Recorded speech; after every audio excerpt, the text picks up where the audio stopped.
one and only Jerry Seib joins us now from Washington, D.C. There he is. Jerry, I have your column in my hand, still hot off the printer. Explain why you think it is that this debate scenario really plays to Obama. Well, I'm not sure that the president's a better debater than Mitt Romney. I think that is debatable, so to speak. But what I did to try to get some sense of how this is going to play is I actually went back and watched some of the tape from the Obama-McCain debates in 2008 to get a better sense of what Barack Obama is really like in that setting, since we haven't seen him in 4 years. And what struck me was that what he really is kind of no drama Obama in a debate setting. He's very smooth, very almost placid in some cases. It doesn't rise to the bait a whole lot, and it's sort of a master of the, well, I'll answer that criticism more in sorrow than in anger. And in a way, it doesn't produce many exciting debate moments, many highlights. They don't come from that sort of approach. But you know, if you think about what the president's going to try to do Wednesday night in the first debate, it's probably to avoid dramatic moments. Game-changing moments are not in his interest because he's ahead. And so the guy who wants to create drama is Mitt Romney. The guy who wants to squelch drama is Barack Obama. And that's kind of what he's pretty good at in a debate setting, which is to kind of keep the water smooth. Now, obviously, the Romney campaign is going to know this because they'll have been watching the previous debates even more than you have, and be looking for points of softness.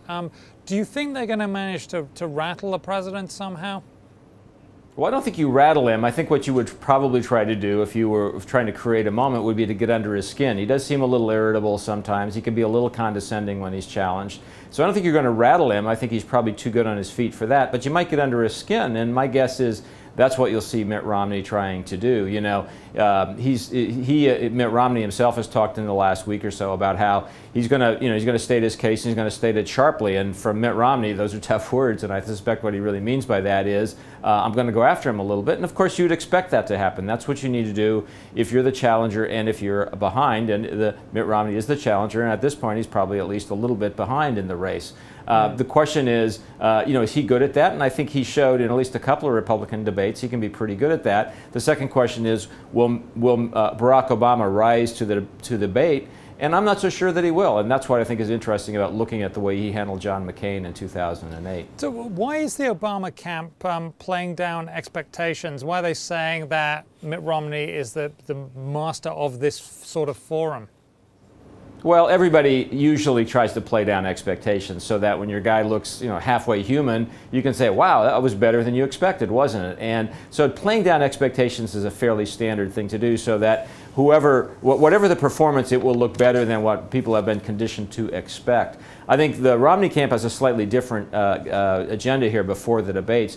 They're actually trying to generate interest. They know this is an important moment for them. They know they need people to pay attention to the debates so they can change the dynamic of the campaigns using those debates. So they've got some interest in generating drama and in generating interest.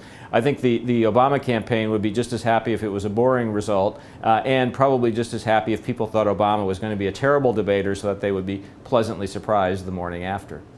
Now, I grew up looking at the parliamentary debates in the UK, and they're somewhat more lively. These can seem a little duller. Why is that? Why don't the sparks fly? Why isn't there the great rhetorical moments where people are like insulted and all that sort of stuff?